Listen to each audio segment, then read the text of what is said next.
blessed Shabbat. Do not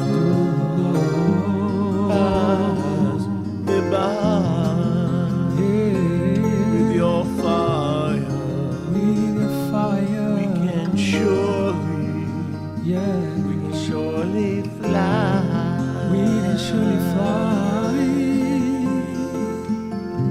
Divine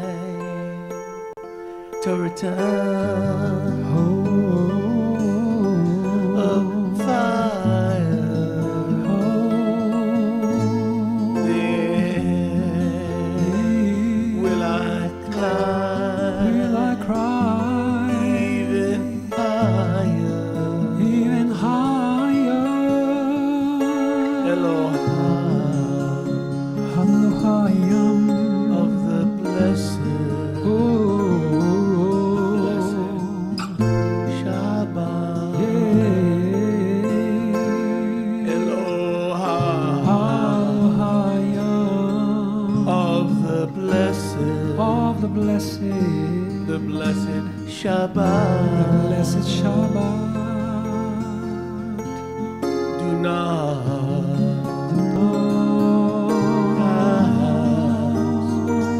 not pass me by with your fire. We can surely fly.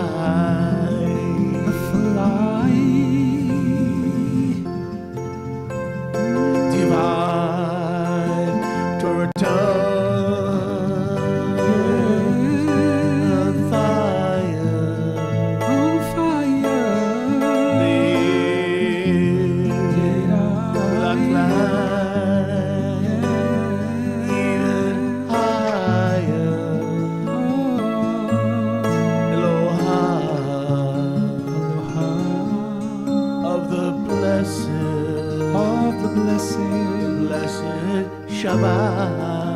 Blessed Shabbat. Elohim of the blessed Shabbat.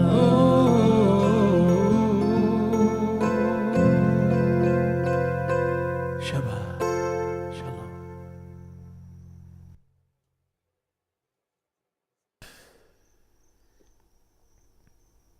Do not pass me by with your fire. We can surely fly.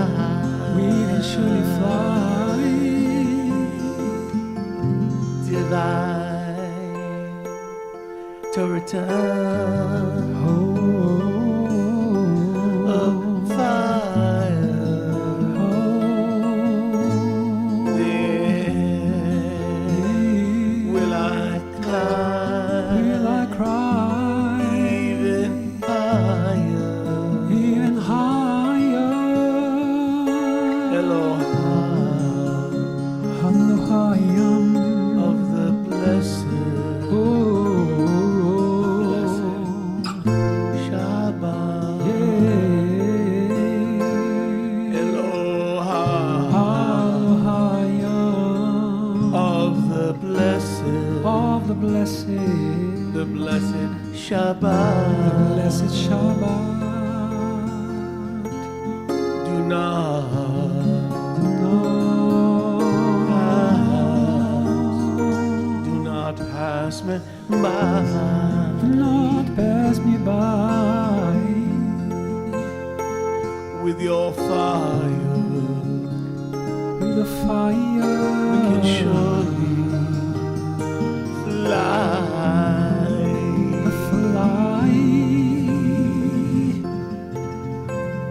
Divine to return fire.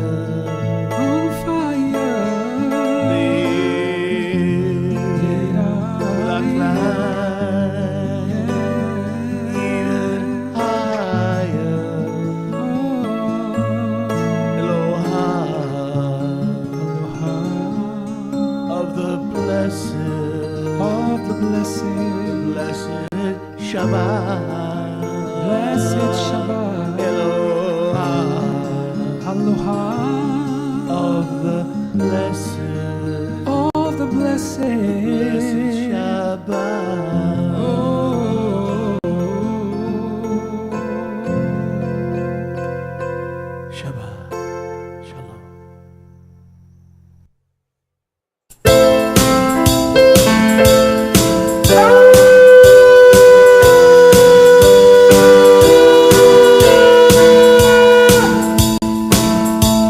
Avinu Malkeinu, our Father, our King. Yahweh delight in your Shabbat. We enter your rest and your praises we sing.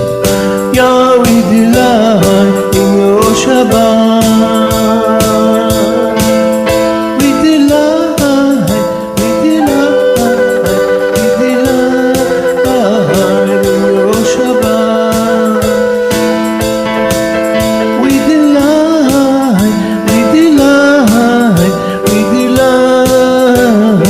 in your Shabbat. In 6 days you painted the face of the earth and called out a day when you rest from your work. You brought forth a nation from Abraham and spared his son Yitzhak, providing the crown. We delight in your Shabbat.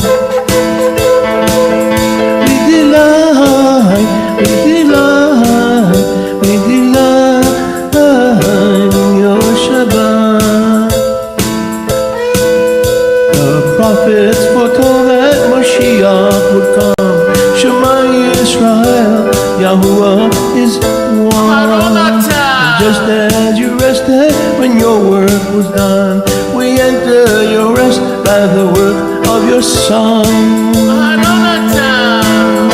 We delight in your Shabbat.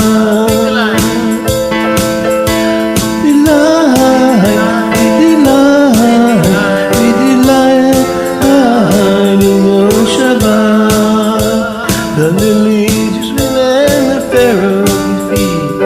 You Elohim provide all our need. Your people will enter your rest when we cry. Baruch haba b'shem Yahuwah. We delight in your Shabbat.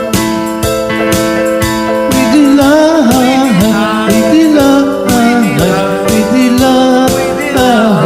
in your Shabbat. Your people will enter your rest when we cry. Baruch haba b'shem Yahuwah. Baruch haba b'shem Yahuwah.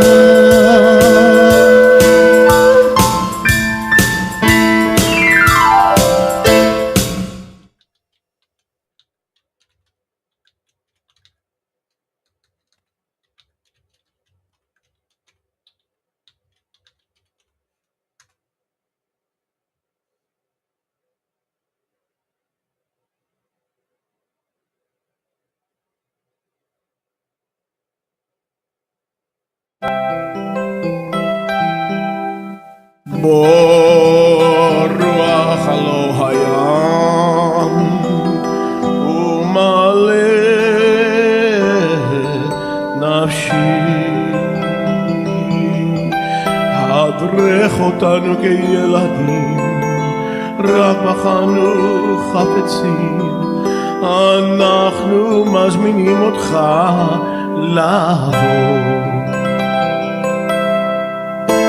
ברוך הבא, ברוך הבא,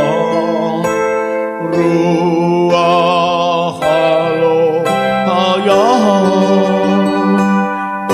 ברוך הבא, ברוך הבא, רוח אלוהים.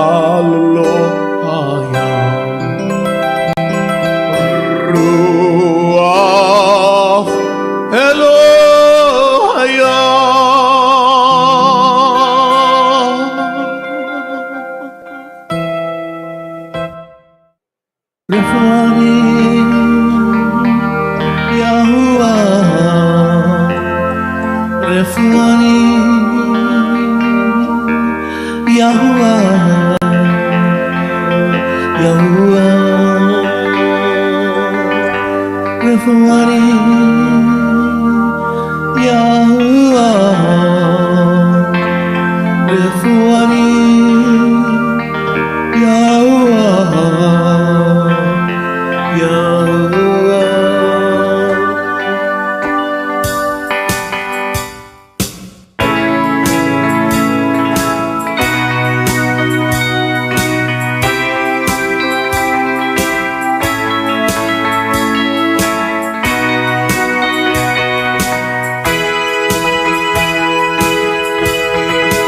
Listening to Yah, I get my music. Gazing at Yah, I get all His heat. Following Yah, I climb every mountain. I get excitement at Your feet. Right behind Yah, I see His millions on Yah. I see true glory from Yah. I get my opinion from Yah. I get Besorah. Listening to Yah, I get my music. Gazing at Yah, I get His heat. Following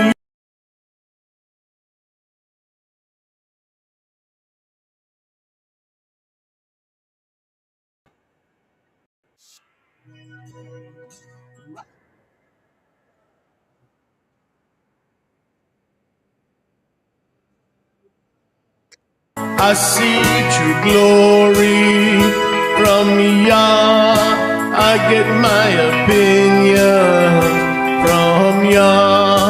I get Besorah.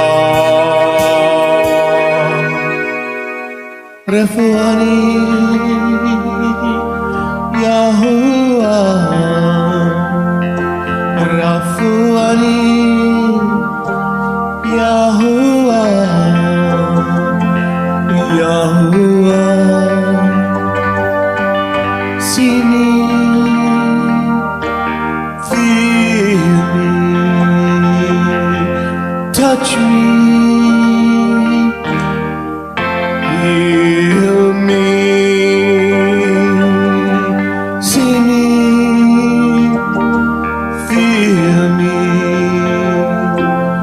touch me, heal me. Refuani, Yahuwah, Refuani, Yahuwah, Shlach Ruachecha.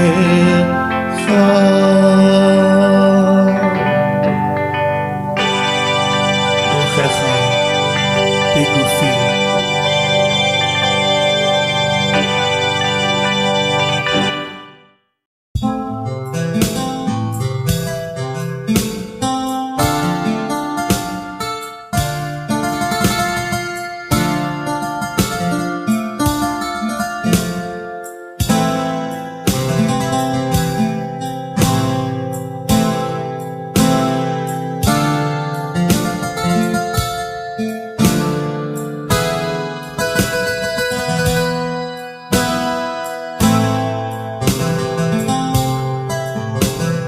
הנה לא ינום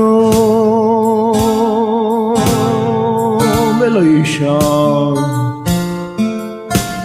לא ינום ולא יישן. הנה לא ינום ולא יישן, שומר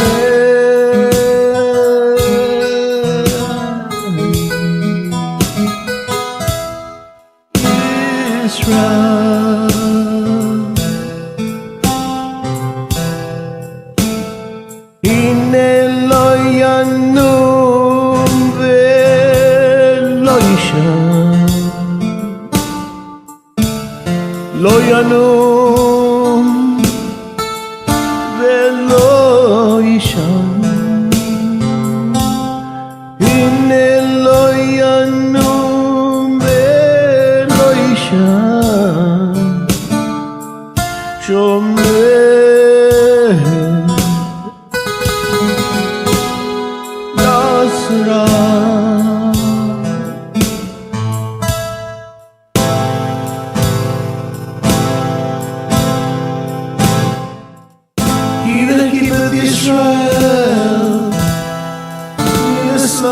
sleep,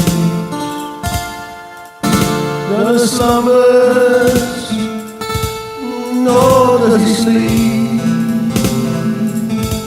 He doesn't slumber, he doesn't sleep. The one who guards your strong, the one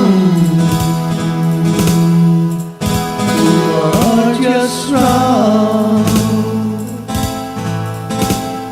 He doesn't slumber, he doesn't sleep, doesn't slumber, and he doesn't sleep. He's the one who doesn't slumber, Yahuwah doesn't sleep. He guards his people, Yisrael.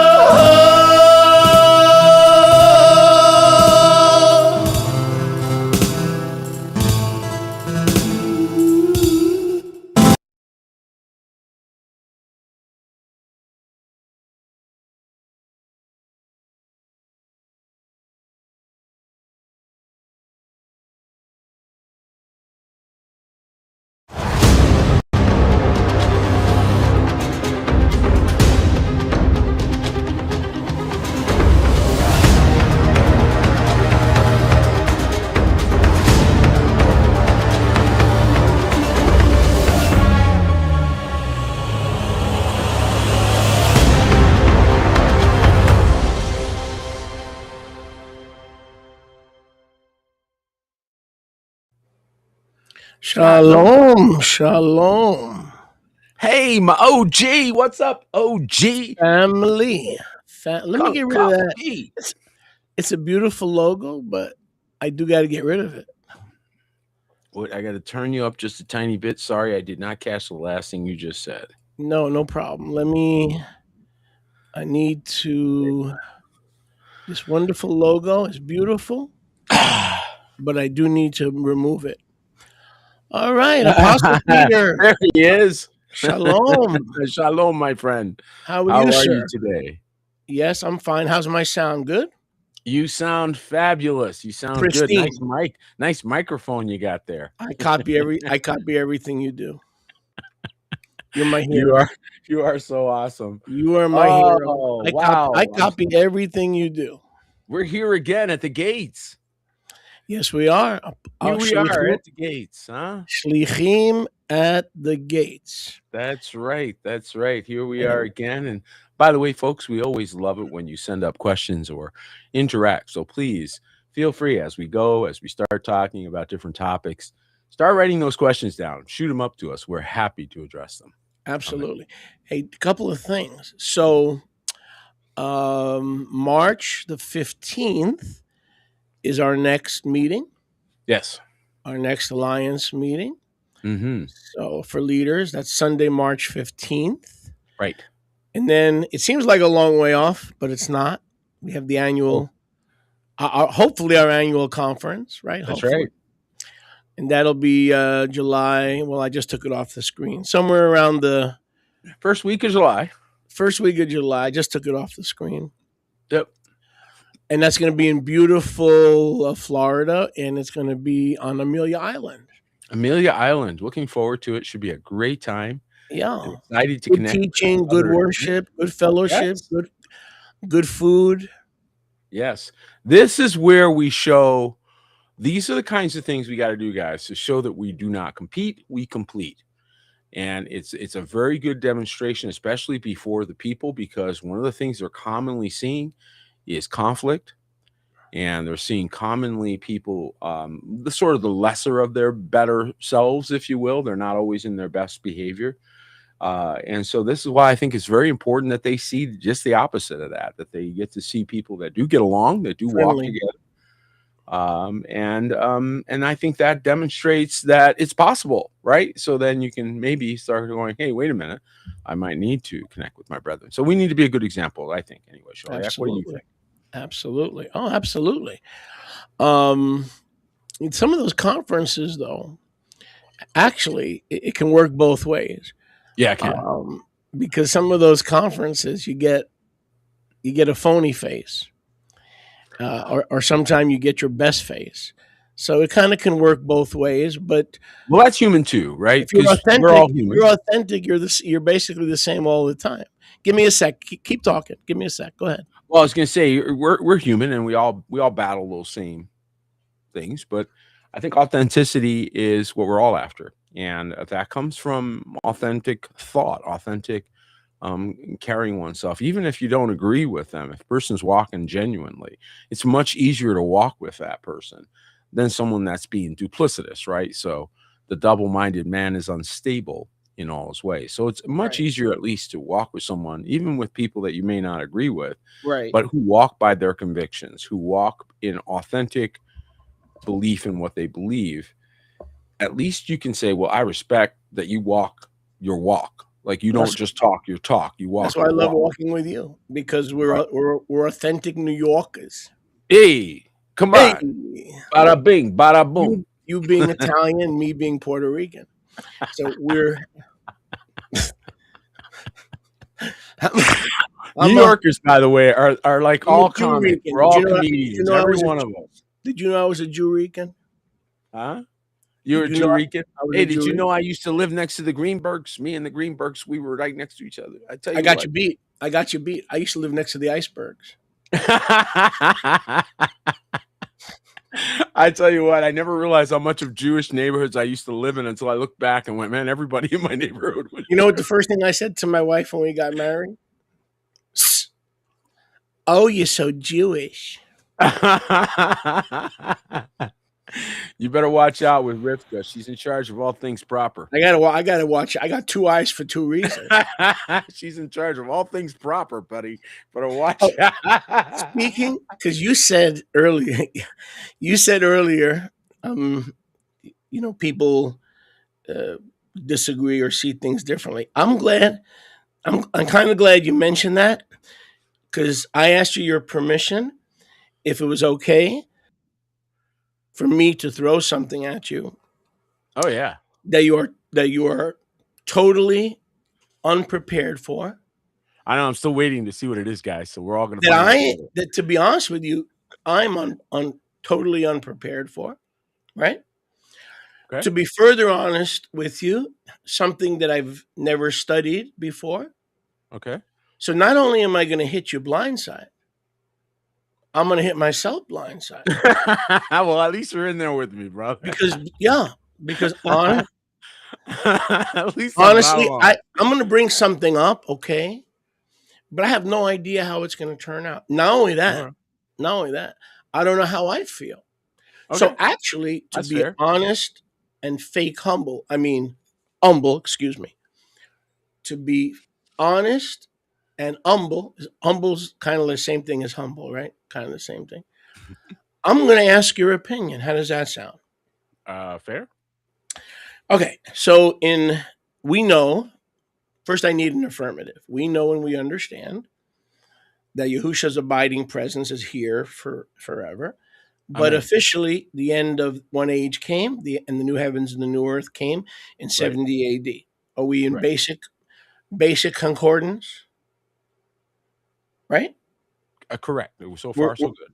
We're okay. So we're in basic concordance. Okay. Yes.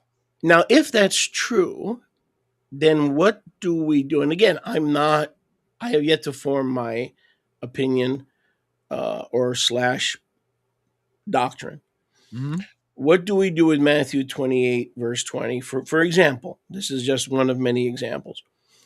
Lo, I am with you go and preach and baptize them in the name of the Father, Son, and Spirit, which is one name. Mm-hmm. And lo, I am with you until the end of the age. So part of the Great Commission is to baptize, right, in the name of the Father, Son, and Spirit, which is Yahusha, right? We know the baptism in the name of Yahusha, until the end of the age. Lo, I am with you to the end of the age. So if the age ended in 70 AD, what would be the justification for continuing mikvah?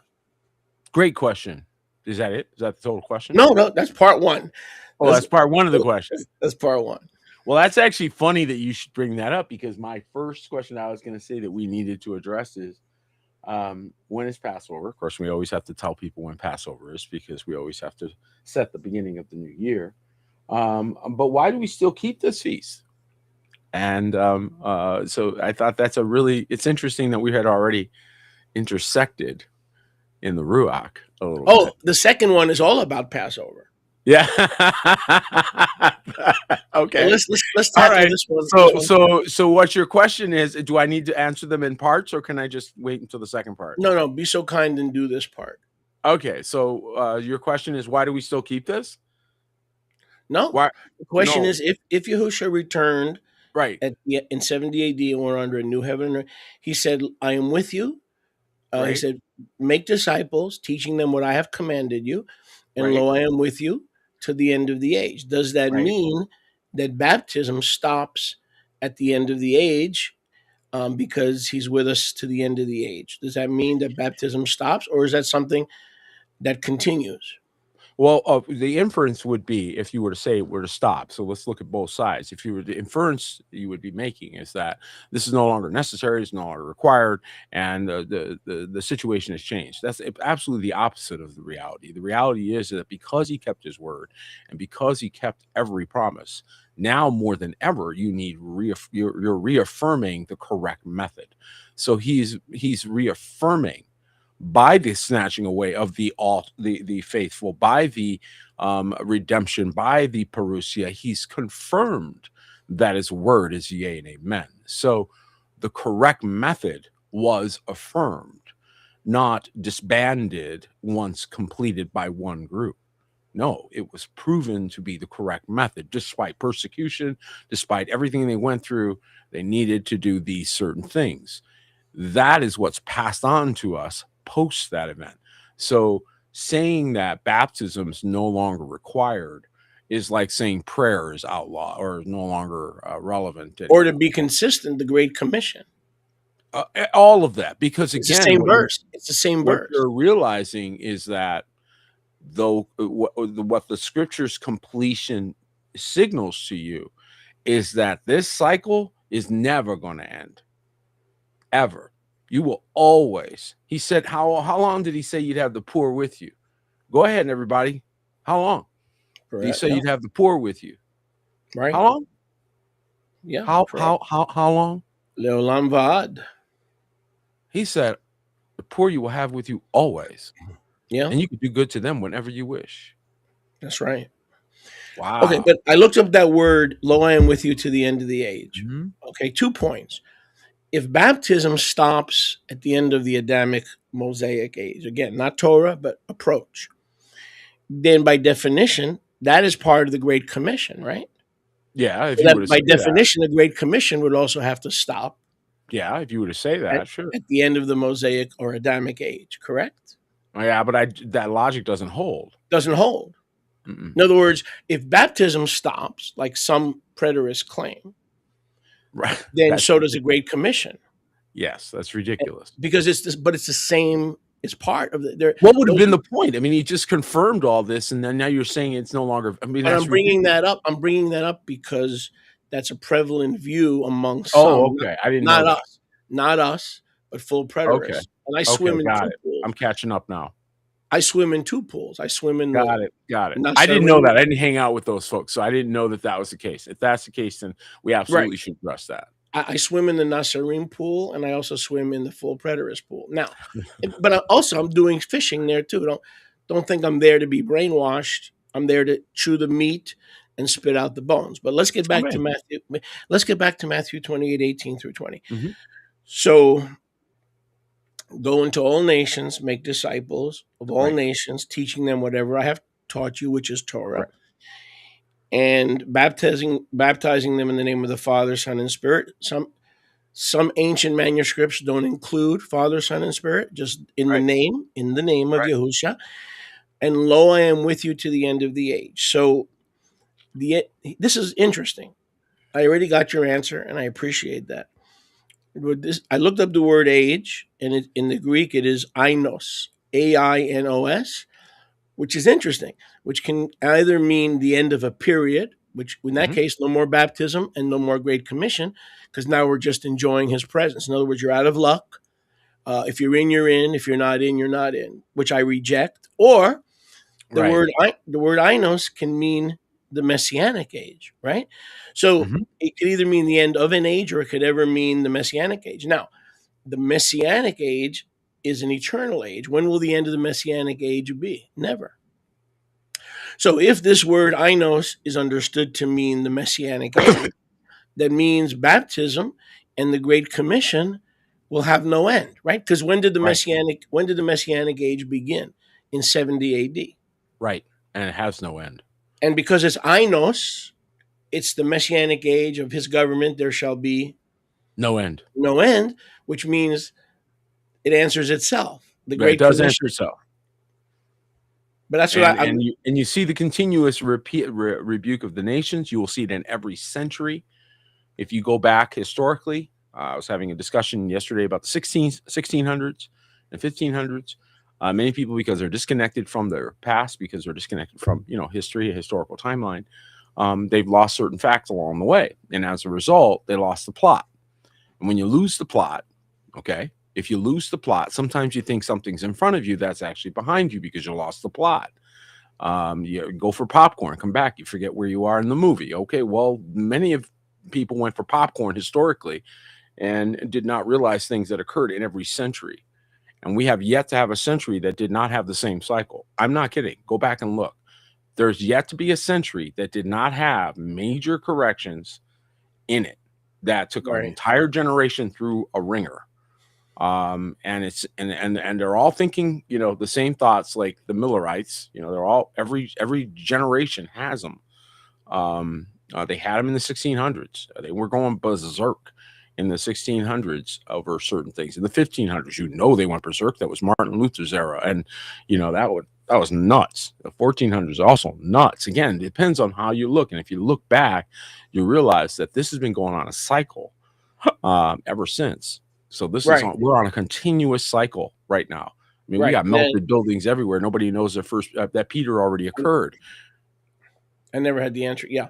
So the thing is, getting back to "ainos," so it could either mean the end, as in the end of the Adamic Mosaic age, or it could mean the end, the Messianic age, or eternity. And of course, we know that this age, the new heavens and the new earth, thankfully we're in the new heavens and the new earth. When will this age end? Never. It'll just be, like you said, repeating cycles. Yahuwah's presence with us. Are we with him? He with us. So this is an ongoing. The Parousia is not just a 24-hour event where he returned. The Parousia is the king returned exactly within the timeline and the timestamp that he said, plus, I'm here to stay. And lo, I am with you as you are my temple till the end of the age. And that's the ongoing presence of the king. So the answer to that question is baptism is never going to end. Everybody who comes into the kingdom must get in the water, right? You must meet Alua Hayam in the water. And then we'll get into Pesach in a second. And neither will the Great Commission ever end, because that would negate the perpetuity of Ephesians chapter 4 and the fivefold offices, right? Well, there does appear to be an expiration on the fivefold, and that is till we come to the unity of the faith.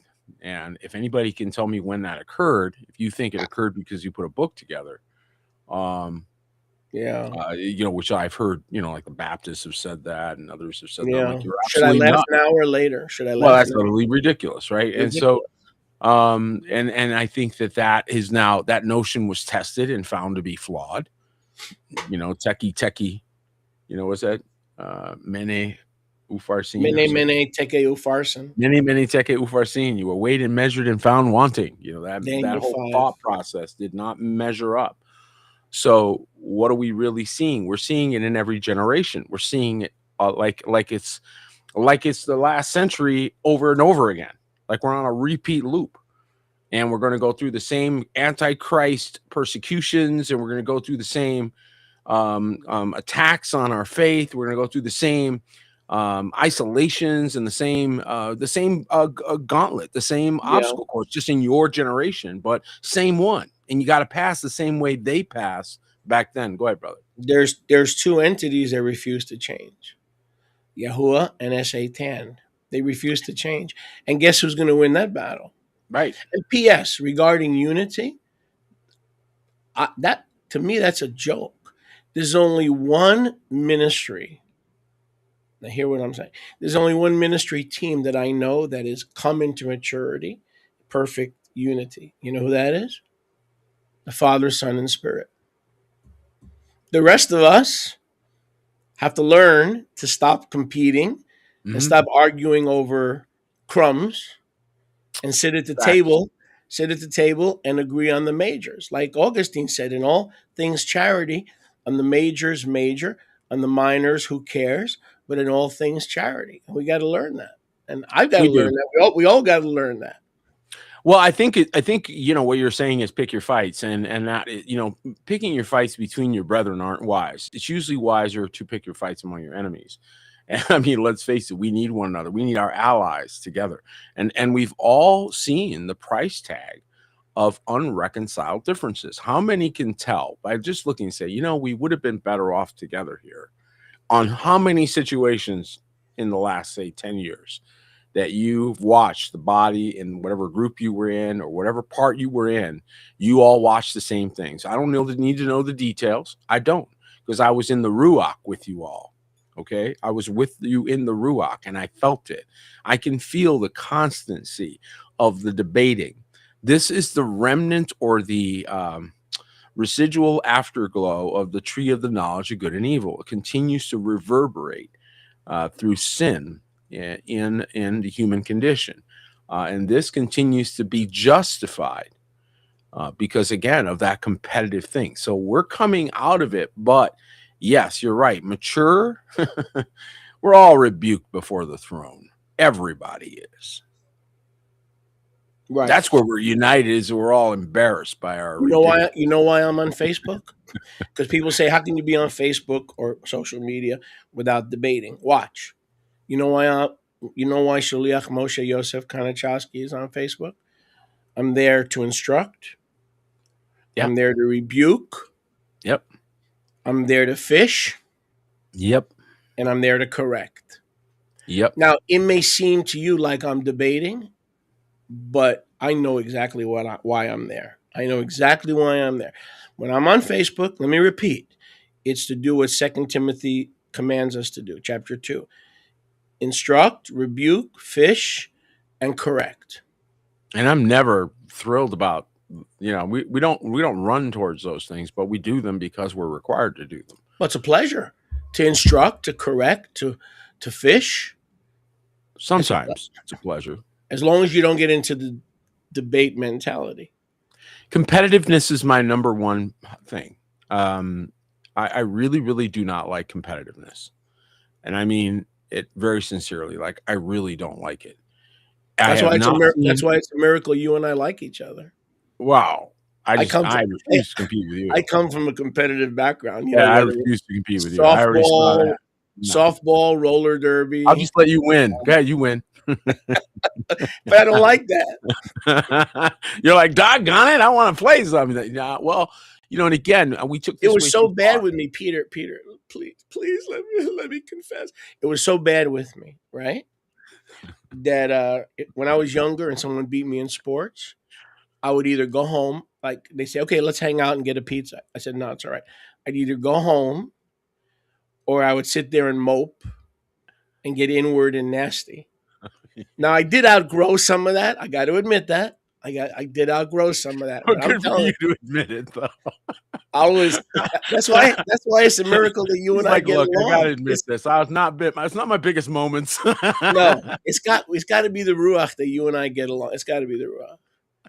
I don't know. I think that this new darker background makes me look like I'm sitting in a confessional sometimes or something. And he just, I love it. It's beautiful.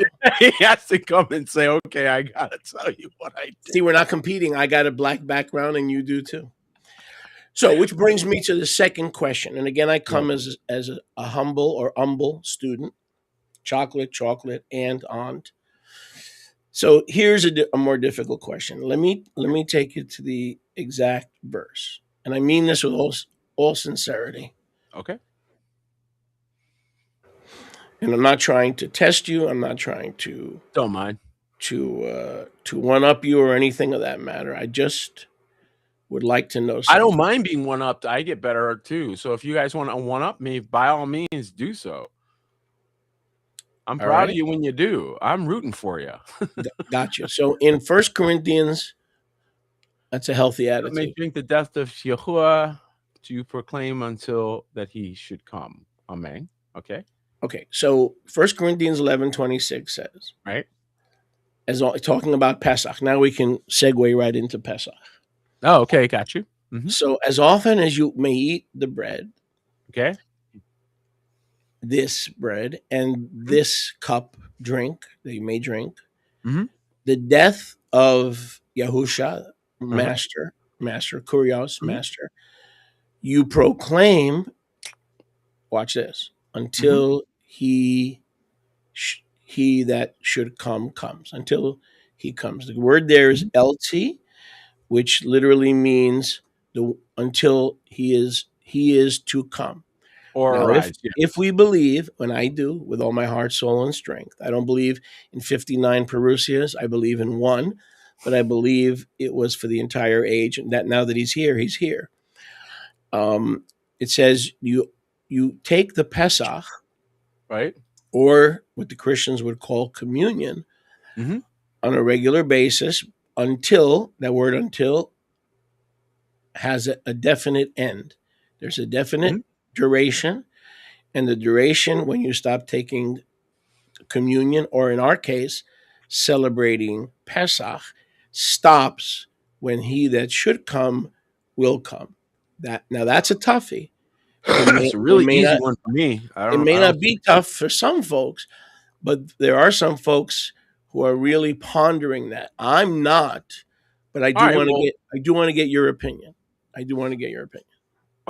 key thing there. If you can put the passage back up, or just put the passage up. Well, it doesn't matter. You can put that screen back up. That'll be fine. So, key thing here, guys, you look at this passage and you're going to get some Sholiak level review, right? So, you're going to get to see a little bit on the inside of how things unpack and what have you. So, scroll that up just a little bit, my brother, so I get the beginning of the verse. Because you're starting, yeah, that right there. Great. Okay. And it says, as often as, for if you may eat this, the bread, this, and of course, it's speaking, of course, about the Passover observation. Now, what is the key word in all of this passage? Who wants to tell me what the key word is? Well, I'll tell you because I'm on a broadcast and you guys can't really interact with me, but I'm going to just pretend we're talking. And you say, well, I don't know, Peter. I don't know what the key word is. I mean, there's a lot of key words in here. Well, I would suggest to you that the key word in this passage is the word you. You is the key word in this passage because we need to define you. We do. As a matter of fact, I was just working on this yesterday. It's so coincidental. This couldn't be possibly coincidental. That particular word was a coding word that I had to use for certain things. And so I had to spend some time on the word you yesterday. So it's interesting that you bring this up because who is the you he is speaking of? So when you have a you in the passage, we have to define that. We can't presume arrogantly that he's talking to us because we weren't there. So first of all, we do not qualify for the local and immediate crowd that he was in fact speaking to. So first of all, we must admit that we do not qualify as first tier listeners to this message. Once again, we do not qualify as first tier listeners to this message. We are reading a message that was written a long time ago. So the presumption, which is very self-centered, that all of this was just for you, ignoring 19 other centuries and all kinds of things, is hubris on steroids, in my opinion.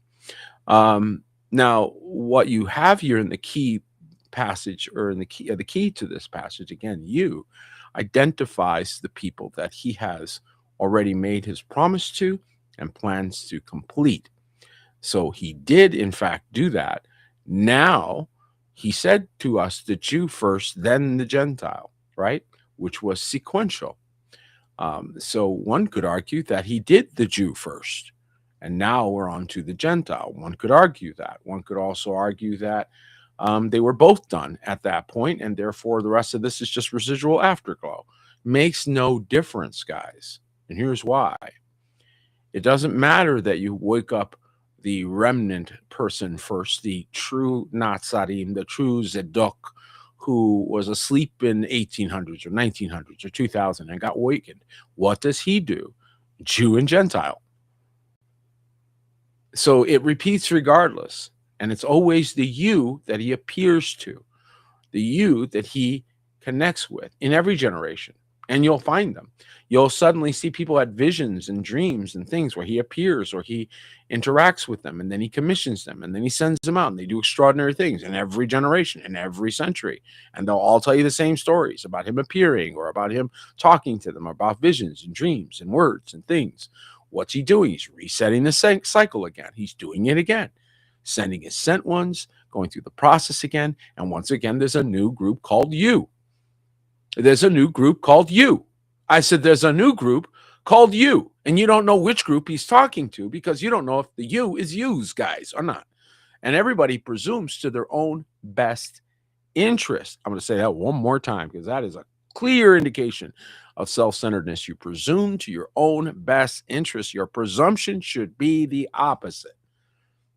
Your presumption should always be first and foremost, you're not, and you need to come in rather than I'm good and I have to need nothing. It's much wiser to say, what am I missing? And examine oneself than to assume yourself already done and not be examining. Much wiser to be examining by leaps and by orders of magnitude. So the key here is the word you, in my opinion. Who's he talking to? Why is he talking to them? And what's he indicating to them? He's telling them that the Messianic, or the Mosaic age, the age that we just watched, witnessed conclude, is what's coming to a conclusion. So you the use guys, who's in this situation, for use guys, okay, you're the you that are going to experience certain things. There's going to be new use guys, and they're going to experience other things. So we always have to be very focused on what the parameters of his word were. That's my answer. And it's pretty clear here that he's talking about till the death, may drink the death of Yahuwah, to proclaim until that which is to come comes. Who are these people that are holding fast in this process? Well, these are the people that were the only ones who were keeping his ways in that era. That was it. They were it, and there weren't that many. Okay, but and they got nearly wiped out. That's how many. That's how definite it was, the persecution. But I don't so go ahead, brother. Yeah, I don't know if I'm following you. The part that I'm wondering about, and I know I have my views, but you show forth the death of the master, you proclaim it until he comes. So what do we do with the fact that he returned in 70 AD? Does that mean we no longer do this? The until is a very definite time period, right? It's a very definite time period. Or what else could it mean? Could it mean? I heard your explanation, and I understand. But again, who's he talking to? So he's talking to people who, when that moment occurs, right? So remember the time when this is written. Mm-hmm. He's telling them, he says, you do this until, like, do not stop. Keep going all the way until you're removed, right? So inferring from that language that that's the end of it is like saying, keep rowing until you get to the other side, meaning rowing is you're now done rowing ever in the world because you got to the other side. There was a context to that. Go ahead. So you're saying it's an admonition for the Talmidim not to stop Pesach Yes. just because he's coming. In other words, Right. until he comes. In other words, you don't stop until he comes, and then once he comes, you keep on doing what you've always doing. In other words, that's your understanding that you keep Well, think on. of it as a method. Think of it in terms of the approved method. He just confirmed the approved pathway. He just showed you by removing those, by giving them their blessed hope. He just showed you that that was the right way. So now the right way was confirmed. To me, that says, and it's just my In thoughts. other words, don't stop. That Yeah, basically I mean, says don't he just stop. confirmed it. He just stamped it with the biggest stamp of approval you could possibly have. But if we look at that word until, we might see something with a finite, a definite Right. finite ending. So Well, the contra-wise argument can say the problem with the 70 AD doctrine is it can cause someone to stop keeping the Moadim and Passover because until means a definite ending point. If I say to you, Peter, go shopping until Mhm. 6, which by definite command, not implication, means you need to be home by 6. So that's my Not because there's no concern. more time after 6, Right, but because you've set a definite time for the regathering. right. There's an assumption there that there's no more time Right. after he comes when you are expected to do that. And therefore you have to go to, don't you agree? That you Yes. have to go to Exodus 12, which means you do it from all your dwellings, in all your generations. Yes. And this has happened already several times. So you can't So just build 1 second. You can't just build a house or a doctrine on 70 AD and 1 Corinthians 11:26. You have to consult it with the foundation in all your generations, in all your dwellings. Correct? the presumption that the foundation is somehow removed and yet you continue is ludicrous on its face. The fact is that the foundation establishes a building pattern. It is because the cornerstone is set correctly that the rest of the building will be in order. So to Correct. remove the foundations that we received, the example of those who endured to the end, we are called to be an example unto the flock. What would be the point of the examplehood if that example is moot and irrelevant after a certain point? This is That where would be nothing. this is right. This is where I depart from some of the full preterists who are not Torah keepers. They use statements like 1 Corinthians 11:26 to say the Mosaic age ended, so all the eternal things are no longer eternal. But if you remove the foundation of anything, you have nothing left. So the foundation of our faith is the rock. It's Yahusha, right? If you remove the rock, what do you have left? Peter, Paul, and Mary, Simon and Garfunkel. You got to build everything on the rock. No, it's. I'm not bringing correction. Excuse me. I'm not bringing correction to our Nazarene brethren. I'm figuring they keep Torah. They would never let 1 Corinthians 11:26 or a misapplication of 1 Corinthians 11:26 dissuade them from the eternal things of Torah. But my friends in the preterist community, they will think we are Judaizers. They will think we're legalists, and I know that's not your concern. I'm just trying to make sure none of this stuff comes into our camp. Does that make any sense? Yes, and I think that I don't want this stuff in our camp. I think Satan is a legalist. I think that the enemy utilizes that word to push people away from the Torah and the commandments. The fact is, that's like saying, oh, you're a legalist when someone's suing you and they don't want you to get an attorney, but they want to have an attorney, but they don't want you to have one. Right, because they want to call you a legalist because they got one for themselves though, right? So they want to shame you, but not. That's ridiculous. Second thing is that I think one of the biggest things that you find is that a lot of people study about our family but don't join our family. I'm going to say that one more time. A lot of people study about our family and enjoy certain things about our family, but do not actually join our family. This is those who are without, who are weeping and gnashing of teeth, who are without our dogs, because everything was without. And the key was without. That was the key word. You didn't, and the people that don't pick it up, don't pick it up. But everything about the gospel is, and everything he said from Genesis all the way to Revelation is all about your internal. It's all about where the kingdom of Eloah Hayam actually is. What is his domain? Are you his domain? And the fact is that what you find is most people are looking for external inputs. They need somebody to tell them what to do. They need somebody to tell them what's right and wrong because they have no internal anything going on. And that is pure religion, folks. That's mimicry. That's mimicking the authentic by copying them rather than actually arriving at anything on their own.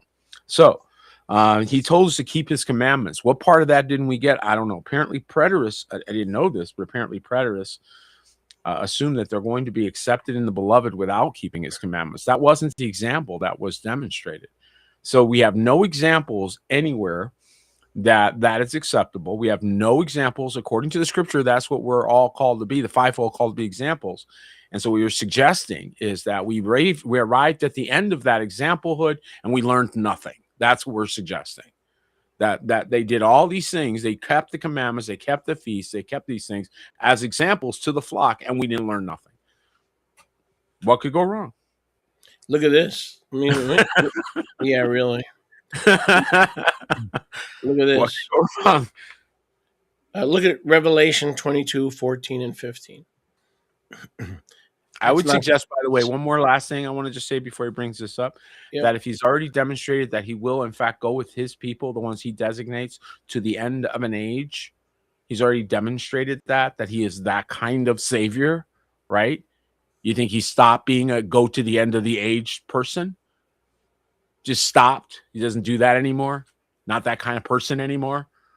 Just thought I'd throw that out there. Go ahead. He stayed the same. He's still with you to the end. He demonstrated that to his people so that the rest of you would go, oh, he does that. When he says that, he means it. Okay. Yeah, look at that's right. That's right. Look at Revelation 22, 14, and 15. So this is the New Jerusalem. That's the kingdom. Right. That is the age we're in now. It began in 70 AD. We're in the Messianic age. There is no end. We're in the New Jerusalem because of the blood of Yahusha. Outside are dogs, and then it tells you exactly who these dogs are. Watch. Right. Dogs is a metaphor. That's very good. Blessed are they who do his commandments. Yes.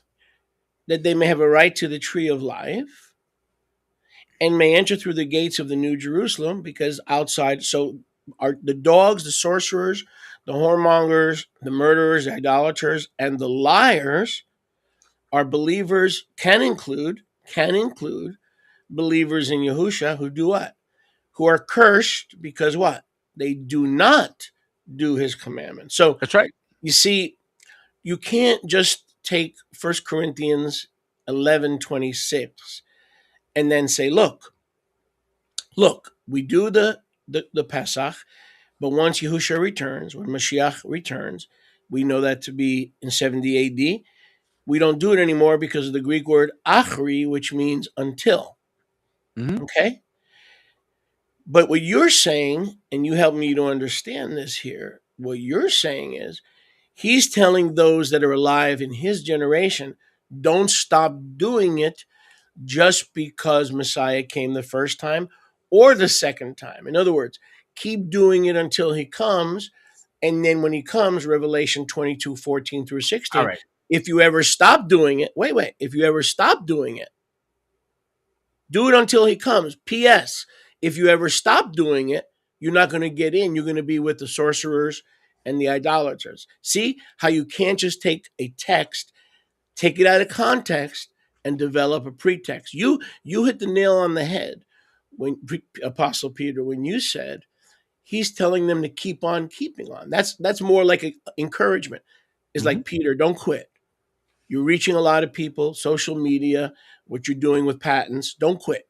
In other words, keep doing what you're doing till the end. In other words, that doesn't mean after the end that these things don't continue. So we can take a text. Yes, that's the point I'm about to make. You just hit it. You hit it. You already made it. You made it clear. I see that helped me, because if I'm wondering these things, and I'm just going to tell you straight out, there are at least 2 or 3 Nazarenes. Listen to what I'm saying. This is important. There are at least 2 or 3 Nazarenes that have stopped doing Torah. Now it's my problem. See, it was formerly a full preterist problem. Now it's my problem. Now it's your problem. Well, can I comment on that if you don't mind? No, sure. So if you get told by your friend, hey, you want to make some butter?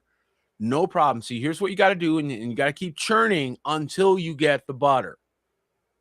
Right? Keep churning until you get the butter. And then when you see the clumps, then you know you can stop churning. Does that mean all churning is over because one person arrived at butter? No. It just means that that's the recipe to arrive at butter. Is you do this until, so just keep that in mind. So you don't lose the recipe. You don't lose because the way this to please is exactly him, what the way he to gave serve you. him, the way to please him. So in other words, you don't have amnesia like James talks about. He says when we look into the perfect law of liberty or the Torah, we remember what kind of man we used to be. In other words, our fathers were Israel. We remember that. See, but if I say to you, pray until your prayer is answered. Right? Pray until your prayer is answered. And I say that to you. And so you say, all right, I'm going to pray until my prayer is answered. Does that mean I'm never going to pray again? Because that's it. My prayer of that particular moment was answered. No, the context of that comment also matters, right? Excellent. So if he's talking about the contextual prayer that you're praying at the moment, doesn't mean prayer as a general topic is now gone. It just means you're going to keep praying until something happens. That's called push, right? My grandparents taught me this. So until means until you see certain things. That's not the end of everything. And so to assume that, what he's saying here is, oh, well, until you see this, yes, because what you did worked. It worked. Just, like stay faithful until he rescues you does not mean he's done rescuing. It means he rescued you. You, the people that did what he told you. That is an excellent point. In other words, pray, keep praying until Yahusha comes. Because I'll give it to you another way. That's the heart. That's the heart of the believer. Now, when Yahusha comes, do we stop praying? No. He's obligated himself, believe it or not, to, in every generation, open the door to wise virgins. Every generation. Yeah, because you can't do it for one and not do it for another. He used one as an example to all other generations. And how long did he tell us to keep the commandments? Until Parousia? Is that what he said? No, he said in all your generations. He never gave us an end. So there are certain things he gave us no end to. And those things aren't debated. So they're continued in heaven. Go ahead. The commandments to keep certain dates and certain things are not just earth. There are windows of heaven. So you're seeing into the Shamayim, you're reflecting what's already happening up there. That's why the timing is so important, because the correct time puts you in the correct window, and you don't consecrate the abominable day and desecrate the Kadosh day. And therefore, go ahead. And therefore, the correct interpretation of Matthew 28, verse 20, the term ainos is not just age, but it's into the eternal messianic age. Because the messianic age, when does the messianic age end? Never. There you go. So that's the correct interpretation. Not he will rule forever. Not 70 AD age. See, there's two ways to tackle Matthew 28:20. The first way is to the end of the Adamic Mosaic age. The other way is to say no until whichever way lends to your laziness is not the way. That's not the right one. That's not the way. Whichever one lends and tends to your flesh, wrong one. Whichever one tends towards making you sit down and think you're all good, put your feet up and put your hands behind your head, that's the wrong doctrine. Just setting you up. I mean, just automatic, man. Just to let you know, our king, you were all one day you would have felt it was leg day. You would have been like, man, it was leg day today. Yeah, it was leg day. He goes up and down hills, and you want to be his disciple, you better get to stepping. Whatever was lazy and easy, definitely not him. That goes right along with James 1:22. Be ye doers. He's talking to the 12 tribes in the New Testament, in the new heavens, in the new earth, in the new kingdom. This is not under the law, the Judaizers being coming around my door. No. He says, Yaakov to the 12 tribes scattered abroad. Be ye doers of the word. The only word the Jews or the 12 tribes ever knew were the mitzvot, the commandments. That's right. Be ye doers of the word, lest what? You have the worst kind of deception, which is Self-deception. One of the greatest things that we've all Of the fallen for word. is just that. What is self-deception? Fake. That's Yes. a nice King James way of saying fake. Completely fake. But we Or just performance. Apostle Peter, we just read that in Yep. Revelation 22:14 through 16. See, people like to talk about outsider dogs, liars, sorcerers, but then it tells you why. Because they talk, but they don't do Thank you. the commandments. So if we take, I'm skilled enough in the word, as you are and anybody in our position, and we take 1 Corinthians 11:26. I can get you to stop doing Pesach in 20 minutes. I can get you to stop doing Shavuot in 15 minutes. I can get you to stop doing the Chag Sukkot in 4 minutes.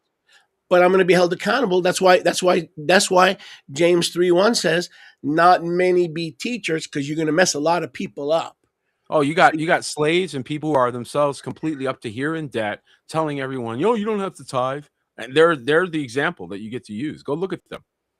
Oh, you don't have to honor him. Mockers. You know, that's all over. Oh, okay. They're mockers. Let's take They're a look not at the leaders. result. They're mockers. They're mockers. Well, here's the thing, guys. That what you all have to learn to become is wisdom is justified in your children, right? So if you're chasing wisdom, right? Wisdom is the tree of life.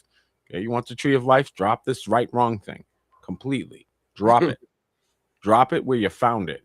Okay, only one can wield the tree of the knowledge of good and evil. Only one. And that was his point. You try to sit in his seat, you die. He's the only one that can ferret between good and evil. Amalek, you put your hand on Yahuwah's throne. Don't you dare touch that. Exodus 17. Instead, your job is to pursue wisdom. And wisdom is conflict-free. Wisdom is a peacemaker. Wisdom is looking for peace. Wisdom's not looking for conflict or who's right and wrong. That wisdom already knows that's a fool's errand. Okay? And it is an attack on Yahuwah's sovereignty as well. Yes, it's a waste of our time. Let's look at your results. You want to talk? Be an example. I'm going to look at your results, and I better be impressed. But that's what I was talking about before when I was talking about, it says that the fivefold offices are until we all come into maturity.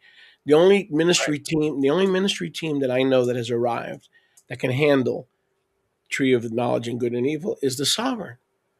The Father, Son, and Spirit are in perfect unity. So their ministry, that's why their ministry is so effective. That's a great way to put that. Great way to put that. And where are the angels? Weren't they supposed to preach? And we see that in the book of Revelation too. Where are the angels at? Oh, but remind me. Listen, let me tell you. Before we sign off, we're not near signing off because I got a lot of air in me, and you got a lot of air in you. But so don't hope that we're not signing off anytime soon. But you better get those questions going, folks. But before we sign off, and I got to tell you this, I was listening to you. First of all, I vote for Jeff being on future shows because I don't know. Like I told you before, I don't know him as well as you do. But there's something about him that intrigues me. Like he thinks on different planes. So I'd like to see him. He definitely built different. I would like to see him more often. Number one. I think so too. That was great. That was great yesterday. You enjoyed that. I enjoyed that. Yes. And David actually was better with Jeff there. I don't understand. I think so too. It worked great. I don't understand that one. I don't understand that one either. But David sounded better. So anyway, but what I do want you to address, be so kind, is you said we better learn, and you said it at least once or twice. You said we better learn how to command the angel. Yes. Because that's an integral part. They're ministering spirits who are sent forth to minister to those if you don't command them, who are heirs of salvation.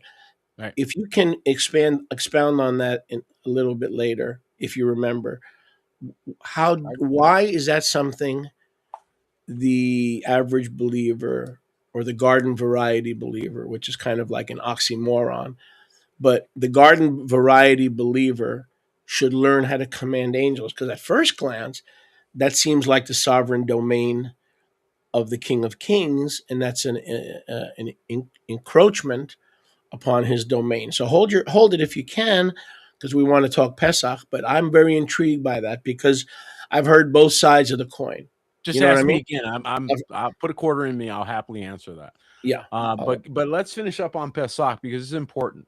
One of the things that I want to say, if I may, and I say this on behalf of Sholiak as well. If you may, you own the broad. What do you mean? If you own the broad? If I may, I want to say this one I'm thing. a renter.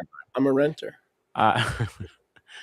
You do not show up just because you have the address of someone's party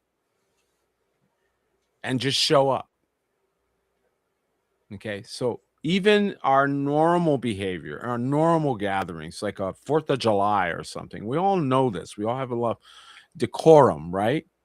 And if you are showing up for some place that you normally are not part of, in other words, it's not your house, you're visiting, you're coming, do you show up empty-handed? No. No. Why? Because you know you're a guest and you're coming and you're being invited to something special, and you know everybody's coming together, so you bring something to show respect for the house. At least that's the way I was raised. I don't know how the rest of you were Absolutely. raised. So here's my question: are you, because all the drop in people need to be rebuked right now beforehand, because there's you're not allowed to drop in on Shabbat or on Shabbat or Passover for that matter. A Pesach especially, and it's a presumption that people have that, oh, you're a ministry and oh, you're holding a Pesach, oh, we're gonna come. I don't know you. We're not in relationship. How dare you invite yourself to my gate? And how dare you, on top of that, come empty-handed? So double insult. You not only showed up unannounced at my gate, but you also expected me to feed you. Come on. And you're not, I mean, this is not your starving immigrant from Guadalupe, you know, that's walking here with no shoes. And that's a different. Exacto. We have compassion for people that need our help. That's the point. Respect. And who want to just show up entitled. Okay, we will rebuke you and we will send you packing. Dude, I don't care how far you drove. I don't care how long you came. I'm not kidding. Don't play me. You got to be invited. I'm be very, very straight with you, because I don't want people to make presumptions because we are here holding a Passover with our family that you're entitled. No, you need to call, you need to connect, you need to participate, you need to join a house, be part of a house. If you're sitting there thinking Passover is valuable, what about the rest of the year? How would you like it if somebody says, listen, I don't really want to be your friend, but I love your pool parties, and so I'm just going to drop in on your pool parties, but we're not friends or anything. We're not in relationship. Peter, you are the best pool parties I've ever been to, so that I'm coming to. You are preaching. But the rest of the year, I don't want to know you. You are preaching to the choir. You do not know. I know I am. How many times in the last 5 years, since I got a hold of the principle that you're talking about, I turned away people. People say, I'd like to come for Passover. No, I'm sorry, we got to get to know you. Well, we live in Georgia. We're only about an hour away. We believe what you believe. We love you. We see you on YouTube. I'm sorry, I got to get to know you. I have not accepted a single person that I don't know in the last 5 years. Now, having said that, I used to accept everybody. And Yahuwah have mercy. The mess that I created by trying to be merciful in the name of mercy, false mercy, fake mercy, emotional mercy. Fake mercy.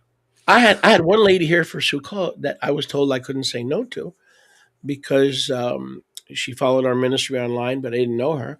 So I said yes. Make a long story short, she spent 3 days out of 7. She was here for 7 days for Sukkot, trying to convince my wife, Mariamni, that she was being held captive by a man who abused women. And Mariamni was crying because the Ruach was all over her. She was touched. She was touched by the assembly. You know, she was touched by the worship, right? But because this clown, who happened to be a woman, you know, women can be clowns too, right? She saw my wife crying and she figured, well, she's a slave to this man. And I knew, I knew she that must this be so miserable. I knew that this plural stuff oh my God. Women are never going to be liberated as long as these men insist on doing what Abraham and Jacob did. And she literally pulled my wife aside and pulled her joy out. And then my wife said to her, "No, you got this all wrong. I'm not crying because my husband is abusive. I'm crying because I'm so happy to see all these people, almost 80 people, keeping Sukkot, and the Ruach is touching me, and I can't stop crying." This is what happens when you invite a stranger. They misread, they misunderstand, and that all leads to a schism. Now, on the positive side, I'm dealing with a young man. He's probably listening because he likes you. He doesn't like me. Only kidding. And only kidding. It's one of my students, a new student, and he's in Tennessee, and we're working with him to come here to make a permanent move.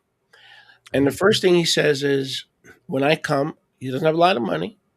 He says, when I come, I'm going to bring the lamb so that we can roast the lamb. See, Oh, that's sweet. he does not expect to come to be served. You know, it's free.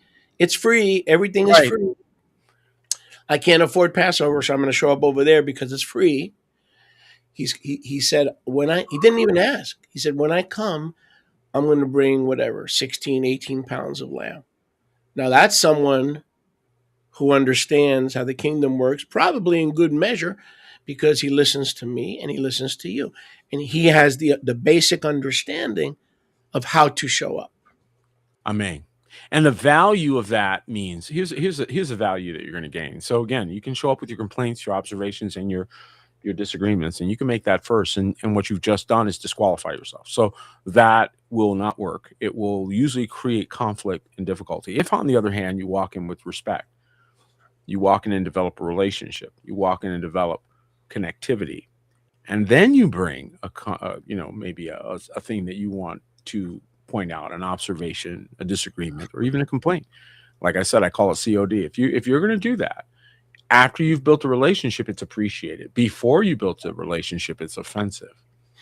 So the relationship is the critical point. And when you don't bother to that, then you're not actually joining the assembly. So you're faking it. You're pretending to be in the right spot at the right moment because you know that's the right spot at the right moment, which only tells you that you knew this for a while and you've been avoiding it. So to me, what you've just confirmed is your foolish virgin status. And that right there ought to make you repent, make you say, he's right. I got to join a family. I can't just be popping in on families like that. I got to join one. I got to actually connect. I got to commit. Oh my goodness. People will have, you will have an obligation on you. Oh my goodness. Love will oblige you. Okay. Because to whom much is given, and you got to admit an assembly is much. So to whom much is given, much will be what? Required. But hey, you can go ahead and elect yourself to be without if you wish to. You want to designate yourself as one without? You want to designate yourself as a non-joiner? Somebody that stayed on the outside looking in? You're going to keep that fate. Careful what you choose. Yep. And I'm going to tell you what's wrong with this believing generation. Yahusha found fault with his generation, believers and unbelievers. I'm gonna tell everybody what's wrong with this believing generation. Not satanic. No. Believers. Believing. You want me to tell all y'all from an apostle? You know our breakthrough? This may break some teeth, but I guess that's part of the breakthrough. Okay, or break some eardrums. The C word. Commitment. This generation is afraid of commitment. I can get somebody to write me a check for $10,000. Listen to this. I can get someone to write me a check, but I can't get that same person to commit $50 a month. Why? The C word. That's an unclean spirit. When you cannot commit to Yahuwah, my friend, you're carrying an unclean spirit. Yes. When Peter says, bring your honor, listen to me. When Peter says, bring your honor, he wants you to commit weekly or monthly because it's not the amount. It's the clean spirit that's giving. Yes. Everything Yahuwah does with us is based on commitment. Listen, if your gift don't make it in the gate, you ain't making it in the gate. But Go ahead I'm and sit with talking, that, folks. If I'm, your I'm, gift doesn't make it in the gate, you don't make it in the gate. but I'm talking about commitment, meaning yes, if we do the math, 10,000 is better than $50 a month. But $50 a month shows the covenant commitment. That Yes. they understand the doctrine of the apostles, breaking bread, fellowshipping from house to house. They continue in the apostles' doctrine. What is the apostles' doctrine? It is to build in you consistency and commitment. The people know I'm talking to them. Some of them are getting angry right now. I can care Oh, less. and this is the Because you reason don't why you we've been don't you doing this. don't butter my bread and you didn't call me. That's right. And that's why we've been doing this series on the kingdom within, because again, when the motivation comes from the outside of you, right, that actually lets you off the hook. It's much lighter.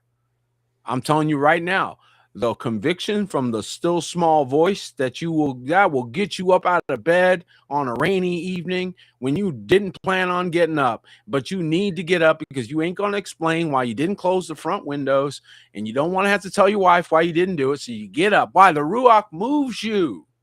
That's why integrity moves you. Okay. These come from the inside of you. This does not come from somebody yelling at you. This does not come from somebody telling you do this and do that. This comes from the inside. The kingdom is within you. And those that are constantly looking for someone out here are to tell them anything. Okay. 1 John 2:20 and 27 study. That means that you are not operating correctly. You're seeing it, but you're not getting into the kingdom, because the Torah has to be written where? In your heart and in your mind, so that the conference goes on the inside. Why? Because that accountability is 50 times higher than the accountability that you will get from somebody that you ask, what can I do for you? They're not going to tell you the same things that your own heart will tell you. They'll make it light. They'll make it easy, which is why people do that. But I have if you ask your heart, you're going to have a different answer. And the Ruach is going to say to you, take that with you. Oh, he didn't ask me for that. No, he didn't. But I'm telling you inside to take that with you and give it to your brother. And that's the conversation you're avoiding. That's why you just asked him directly, because when you asked him, you knew he wouldn't even know about that thing. He doesn't even know about this that you're hiding. So you go, well, is there anything I can get you? And the Ruach says, you know darn well what you can get him. Get him that. And you're going, is there anything I can get you? Why? Because you're avoiding what the Ruach is pointing at. Correct. From the inside of you. Correct.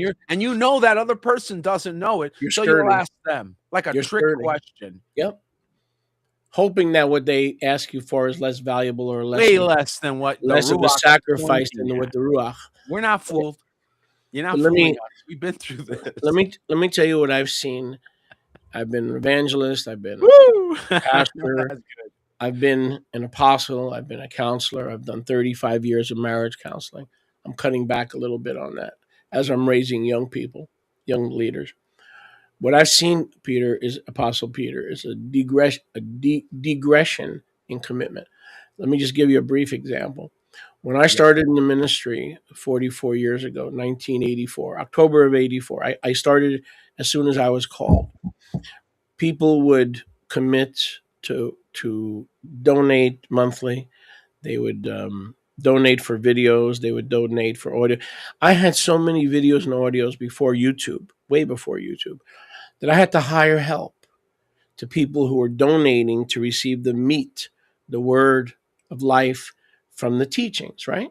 I literally had to hire someone, a brother named Kamar. I took him out of prison. I gave him a job. And he was doing all my shipping, all my cassette tapes and my CDs. Mm-hmm. That was until YouTube came along. And people said $500 a month, $300 a month. When you asked them for a commitment in exchange for the materials, there was never any issue. Today, I don't have one person other than the tithers, who is willing to make a commitment. Now, if Yahuwah acted that way toward us, wow, I'm going to feed you once a year because I'm afraid of commitment. I'm not really committed to you. I'm going to send you groceries twice a year because I cannot commit. I have a lot of yourself married with that. So the people who are afraid to commit to a ministry either spiritually or financially. Here's a word of correction. If Yahuwah took care of you on a year-to-year basis or a semi-annual to semi-annual basis, my friends, you wouldn't be living under a bridge. You'd be under the cement that is under the bridge. So even though we remain what? Faithless, he remains faithful because what? He cannot deny himself. He remains faithful. So a couple things we talked about. First, I want to just quickly say this because I think it's a critical piece that I believe for a long time. And I'm talking about eros, love, not agape. Agape is on its own class, but there's an eros love that we use in relationships, and it's a very important love that we need to understand. And that love is not sustained, does not sustain a commitment. It's eros love. It doesn't have the ability to sustain a commitment. It's not the same as agape. So just understand what I'm talking about. I'm talking about relationships. But it's the commitment that sustains that love. So it's the other way around. It is first the commitment to one another. And it's the fact that there's no backdoor. There's no exit. There's no disrespecting one another. All that's gone. Man. So now that commitment is going to sustain the way in which you conduct one another. If, on the other hand, you have no commitment and then they annoy you, well, that's the end of the relationship. Correct. See that? So it makes it easy to disconnect. So what's happening is divorce before the relationship even begins. They're already setting up their exit before they even begin. So they want to make sure that you don't hold them accountable to anything so they can slip away whenever they wish to. What that is imposterism. I hate to break it to you, but that's just fakeism. That's just fake. That's not genuine at all. That's somebody that recognizes that they're absent some genuineness and would like some, but it's still not to the level that they're willing to make a commitment for it. That's called lukewarm, folks. You're out of cold, but you ain't hot. I said you out of cold, but you ain't hot. So you're moving, though. I'll come back and check on you in a year, see if you want to get out of that ditch. But don't get it twisted. We're not going to pull punches here. That's not inside the ecclesia. He did not add you to the ecclesia such as should be saved. And if I were you, I'd be my number one prayer. Straight up. I wouldn't care where it is. Listen, the reason why I ended up in Jerusalem is because I was looking for that very thing. Y'all don't even know that. I was asking him the whole time, where do I belong? Where's my place? Where do I connect in? Where's my Sholiak? And I went all over this country looking. That's commitment. How many of you would do that? I know that's an example. It's meant to be. But the point is that's a level to which we must take seriously where we belong. And so how many of you are surprised if you look at that picture and say, oh, well, Peter is a Sholiak. Yahuwah made him a place that people could connect. Let me finish this. How many of you are shocked by that if that was what was in my heart, right? So you go, oh, well, that makes sense now that Yahuwah did what he did with him because of what was crying from his heart. You weren't afraid of commitment. No, I was not afraid of commitment. Let me give you another example if I can here. So my son, I have many sons and daughters, but yes. My son, Pastor Yoshi, right? I love that title. He earned that. He really, even though we don't earn salvation, he earned that position. So his first couple of years as a believer, ready? His father was killed in a car crash. His mother lost a multi-million-dollar business of making parts for machines or something like that. I don't know how the whole details. This is in the first year or two. Lost the family business. Father killed in a car crash. And there were other circumstances. Couldn't basically pay any bills. Couldn't go anywhere, travel anywhere. The ordinary person would have given up. This is as a new believer, not somebody seasoned who knows eventually that another day will come. The weeping endures for a night, joy will come in the morning. He was too young to know that. He was too young to know that principle, that weeping may endure for a night and joy comes in the morning. And he stuck it out. He says, I don't know what Yahuwah's going to do with me, but if I'm next, if he's going to kill me, I'm in. I signed up. I'm signed up. I'm crazy enough to believe this word, these scriptures. And if I'm next, so be it. So be it. Yahuwah takes. Yahuwah takes away. He gives. Blessed be the name of Yahuwah. That's commitment. In a synopsis, of that kind of behavior is and you hit the key that I've been saying for over 30 years. Take that dirty curse word out of your vocabulary. Divorce. It's an exit strategy. It's an option. Okay? When the sex is gone and the goosebumps are gone and the hormones have subsided, you're either going to be friends or you're not going to be friends. And you're going to be friends based on commitment. And the especially a latter year of a marriage, when you're in your 50s, 60s, and 70s, it's less about sex and it's more about friendship. And friendship means commitment. So, as you said, a marriage that lasts is a committed marriage. And if you haven't taken that word divorce out of your manipulation or your ability to manipulate, get rid of it, because it still can come back to haunt you. I don't care if you're 70. Don't let that dirty word ever come out of your mouth. And I will only say this one caveat. Rivka and I made a covenant many, many years ago that we would never threaten each other with that. We would walk out for fresh air. We'd walk out for fresh air. If we had an argument, we'd take a walk. Okay. We'd even stay in a hotel for a night. No problem.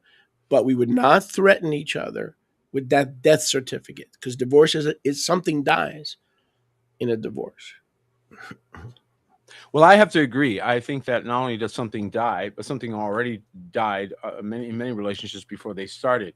I think the only time divorce should be mentioned is a warning. I think that if you see something that tends toward or lends toward, is moving in that direction, you should warn, hey, that leads toward this. This behavior goes this way. Like if a wife or a husband is misbehaving in a manner that can be very treacherous and dangerous, that's when that word should come out of your mouth. Do you understand that this road you're on takes you here? Right? So as warning, it's appropriate. Beyond that, it certainly should not be used as manipulation, because again, manipulation is not authentic. If you have to manipulate someone into loving you, they don't love you. So you shouldn't have to do that. That's a different conversation.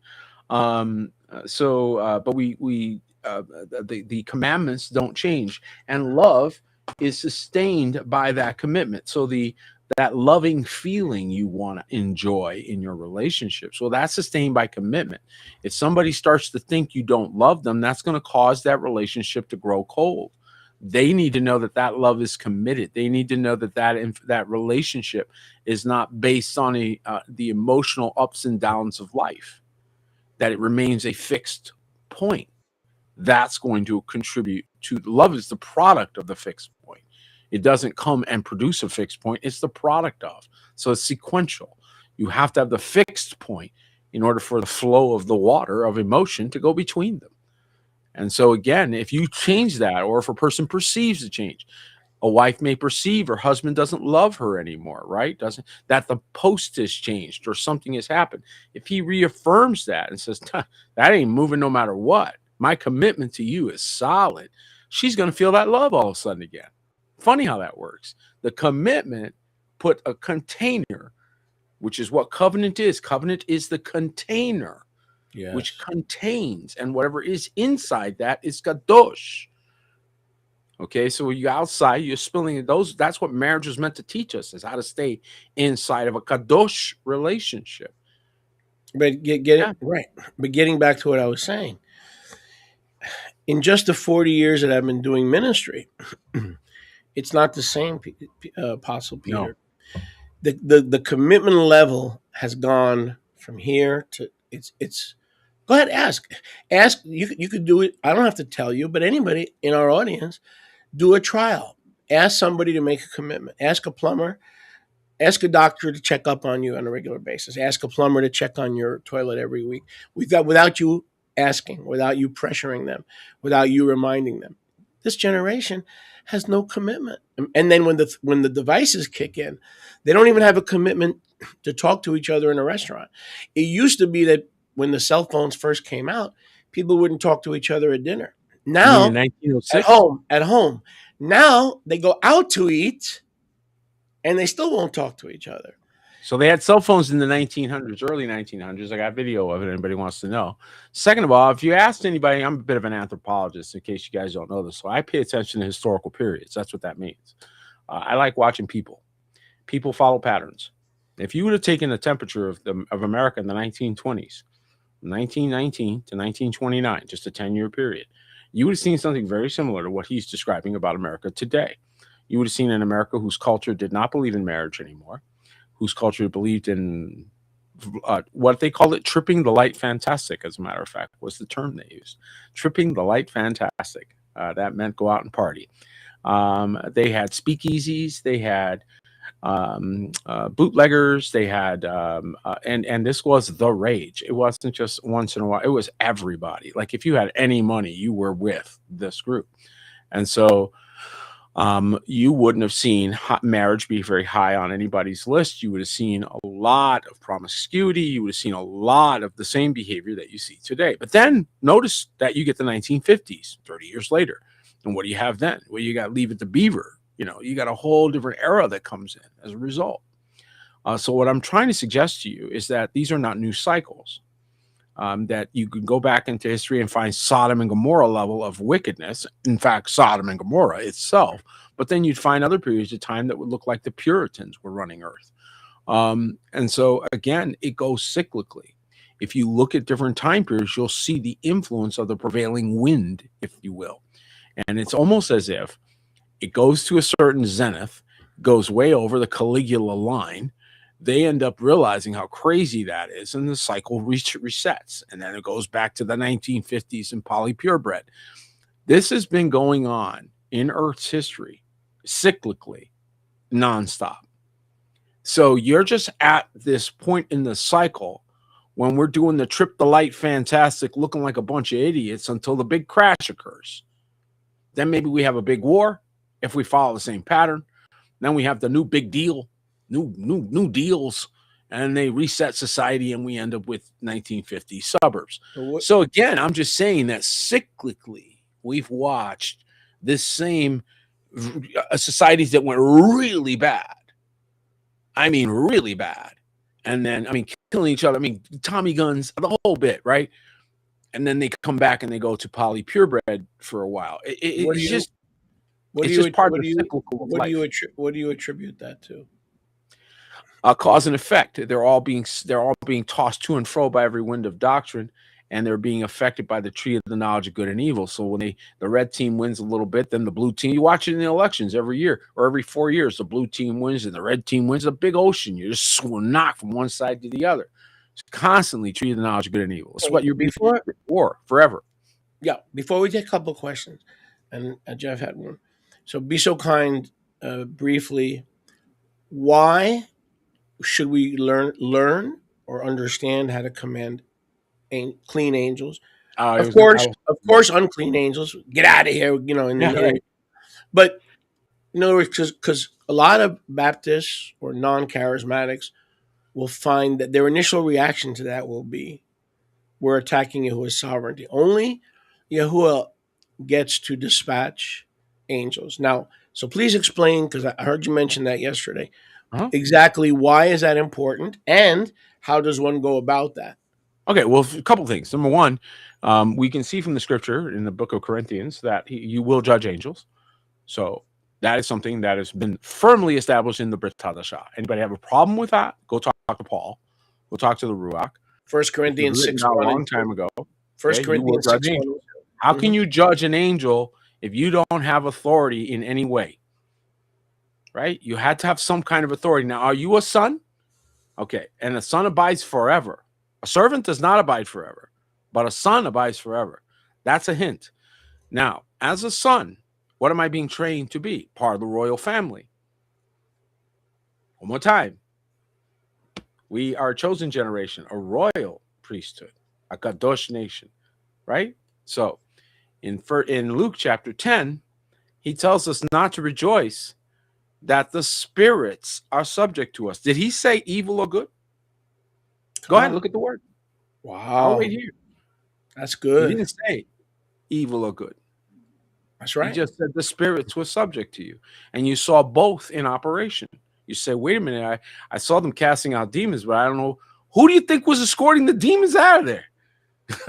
Who do you think's cleaning the place?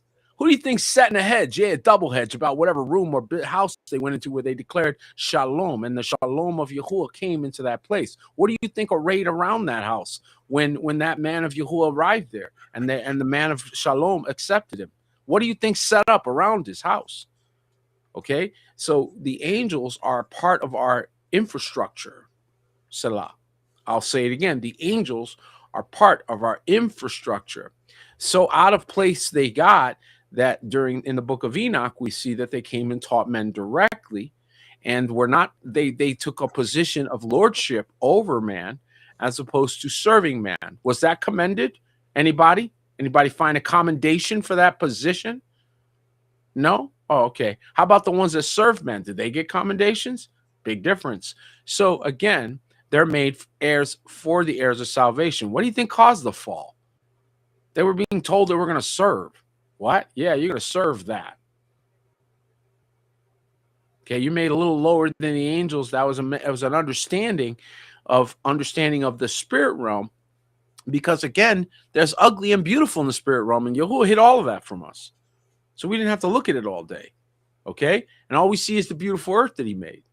He limited our visual acuity on purpose. That wasn't accidental. It was intentional.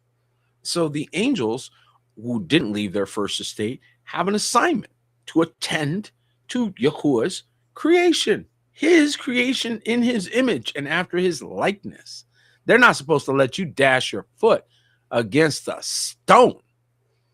Okay? They're supposed to bear you up. Now, understand that we don't tempt him, so they operate a certain way. And the way they operate is in confirmation of the word of Yahuwah. So if you speak in the word of Yahuwah, you flowing with angels. I said, if you speak in the word of Yahuwah, you're flowing with angels. All right. And many of you have had a confrontation with demons. Those are easy. They're wicked. Those are no-brainers. Okay. Come on now. You stand in front of a demon. You act like a big get out next. Get out next. Get out. The thing is wicked. Of course, it left. It's wicked. You stood there in the tiniest amount of righteousness. You'll cast that thing out. Short conversations. I like that. Now let me see you stand in front of a kadosh angel. Oh, different conversation now. You felt big and strong against an evil, wicked spirit that hadn't 1 ounce of kadoshness in it. Yeah. Yeah, no problem with that. You feeling big and strong now. Let me see you stand in front of a kadosh angel. Let me see how big and tough you feel now. I love it. Yeah, I love it. Okay, you need to learn how to operate at that level. Okay, and when I put my finger, so last year, this time, I'm going to tell you something. I'm going to take a moment to. But I do have a couple of follow-ups. But go ahead. I know you do, but this is going to go a little long, folks. So hang in. If you need to leave, you can leave. But this is going to go a minute. When we came out here, the stones for the 12-stone altar were already here. They were under the ground. All we did was uncover them. Jeff will tell you. He's right here in the conversation. Okay? You talked about it yesterday during Evangelist Corner. We did not import them. They were already here. So all we did was uncover them, put them back where they belong, and reverence Yahuwah. Now, on the line of the East Gate. Now, my point in saying that is we had to be willing to do what nobody else had done. We had to be willing to be mocked, to be ridiculed, to be looked down at, to be insulted. We had to be willing to do all of that in order to receive what we received as Barakah. Okay? And what I see is a lack of true understanding of royal authority. Now, he taught me this a long time ago, that the angels respond to the word of Yahuwah. So when you declare the word of Yahuwah, you are just a declarer, but it is his word that's coming through you, and they, boom, respond to that. So you become accustomed to declaring the word of Yahuwah, because that is what gets the angelic response. It trained you, the system trained you to speak his word because of the response. It's that simple. Okay. And so the angels are part of that. Now, we put the altar together. We did the libation ceremony in the fall of 2024. That's when you see me walking with a jar of water toward the altar at the end of every broadcast that we do. That was the libation ceremony, 2024. He speaks to me and says, you can help them if you want to. You have the gifts. So I begin to walk in certain ways. April 2nd of 2025, I put my fingers to a keyboard to start what I began to do and have been working on ever since. These things change the world. We do not govern by yelling and screaming. We govern by declarations. And my level of declaration, they can't ignore. It's filed inside of their system, requires them to check themselves before they wreck themselves, right? So this is world-changing level stuff. Why is he doing it this way? He's doing it that way because he's confirming that his way is the only way. His wisdom cannot be gainsaid and cannot be contended with. All right. We're going to have countries license our tech because it came from him, because of what its effect is. And I'm telling you right now, he's ruling in a way you didn't see him. And he's doing it through his people. Amen. Go ahead. Couple of follow-ups. What you said, the spirits, rejoice not that the spirits are subject to your name. Oh, I know what I was going to say. Yes, go ahead. I mean, they're subject to you, but that your name is written in the Lamb's Book of Life. So, like you said, he did not differentiate between clean and unclean spirits. See, we read that verse, or I read that verse and have for over 40 years, and say, oh, unclean spirits are subject to me. But he didn't say that.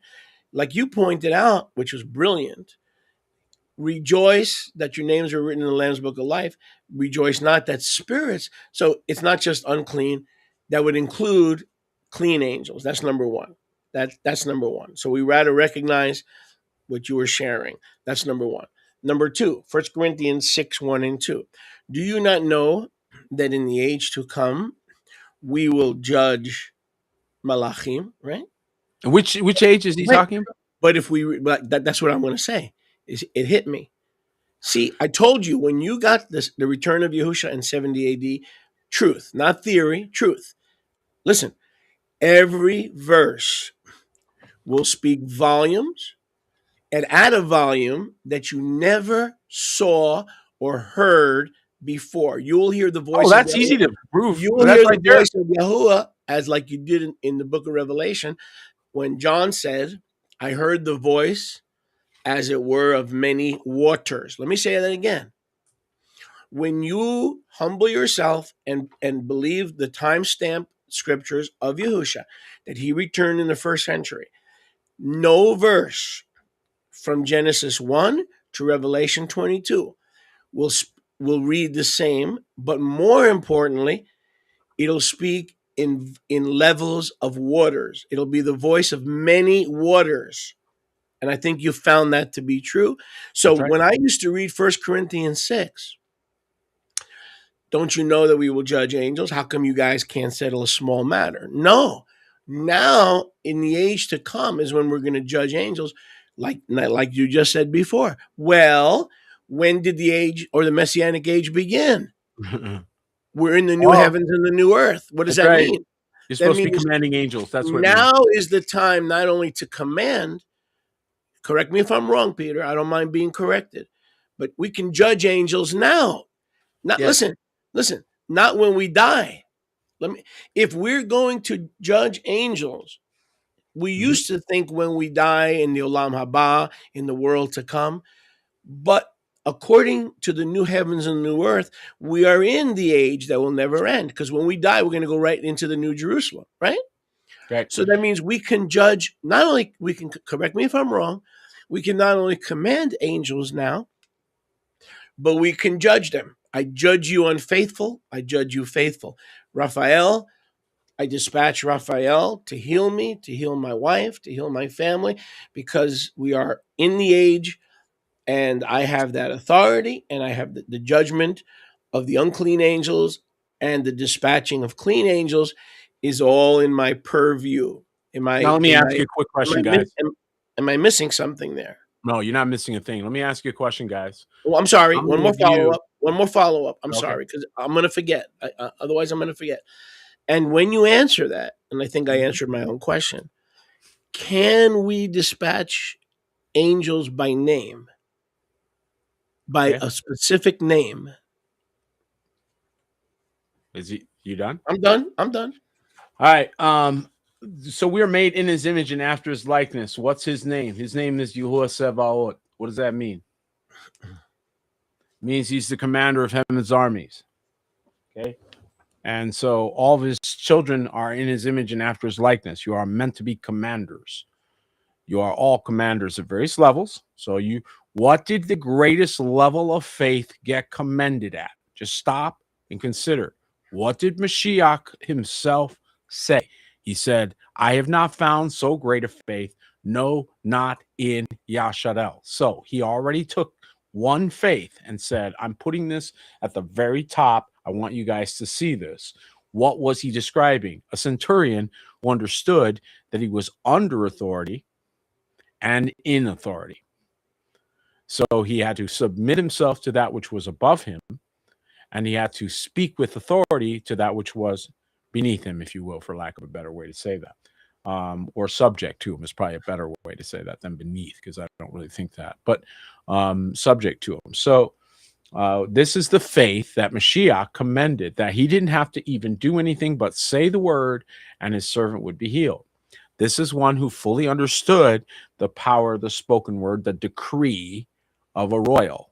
Okay, a decree of a royal. So what he was doing was he was acknowledging the royalty of Yahusha, and that all he had to do was make a decree, and that decree would be followed by his invisible servants that no one could see but would follow his decree. And sure enough, he said, now see, that's no greater faith than that in all of Yasharel, because he understood that the invisible world was subject to the declaration of what we could in fact hear. So even though we don't see the way the engine works, we know we push the gas, it works, right? So in the same way, the angelic host does this. Now, how many of you have practiced this? Now, one thing he told me when I put my fingers to it, and I said to Mindy literally within a week, so like by the end of Passover last year, I'm like, you know what? This is management school. This is management school. I'm learning to command and not people. Not people. So I got to practice on fake people. Okay. No, but you laugh, but it's true. I got to practice on people that if I screw up, I can apologize and fix it, right? Whereas if you do it with a real person, you really messed up. Okay. So how many of you need some practice in management? I know I did. How many of you need some practice in resource management or in allocation? Or here's one, delegation. Okay. And delegating authority, delegating properly. These are all things that are contained within the example of Cornelius. So when I looked at that, I looked at the judging of angels and understanding that they are subject to us. So if I didn't command correctly and they didn't end up doing something that they could have done and that could have intervened or could have made a difference, and because I didn't understand my dashboard, right? I didn't understand how to push any of the buttons. Well, I'm not a qualified son. I need son training, not angel training, son training on what a son is, on what a son does, on how a son functions, on what authority a son has, on what he's expected to do, what is Yahuwah's expectations, and how does he give you power to execute that? He cannot judge you without giving you power. You cannot hold somebody accountable without also giving them authority. That's abuse. Yeah. And so we cannot hold brethren accountable to accomplish something that they didn't get the power to do. Right, and so that power is not all natural. Some of it is supernatural. So if you're only operating purely, let me finish this, on only natural power, you do not command angels, you do not walk in the spirit, you're walking with half your toolbox and still expecting the same results. Go ahead, brother. So you've definitely answered the question clearly. Yes, we can. So here's a question. We're in the Messianic kingdom. We can call on angels. We can command them, judge them. Now, can we specify? So if we need healing, can we say, Raphael, we dispatch you? Or let's say, no, you can't. Wait. Let me finish. Let's say someone needs a more intimate walk with Yahuwah, right? So then there's the angel Peniel. Which no, stop. I'm just gonna stop you right there with all of that. You can't do that. No. I'm not. I'm just asking you. I'm gonna answer it in a very simple way. We don't have to have 50 examples. I don't have to go through every angel to tell you stop right there. We worship Yahuwah. I only gave you one example. He says we call upon if I've heard this crazy, we call upon the name of Yahuwah and we are saved. Whose name? Yahuwah. You don't call Michael. You don't call Peniel. You know them. You know Uriel. You know them. They know you. But that's not who we call. It's a good point. So you're taking advantage of the kingdom without paying homage to the king? That's a good point. We don't do that. We call the king.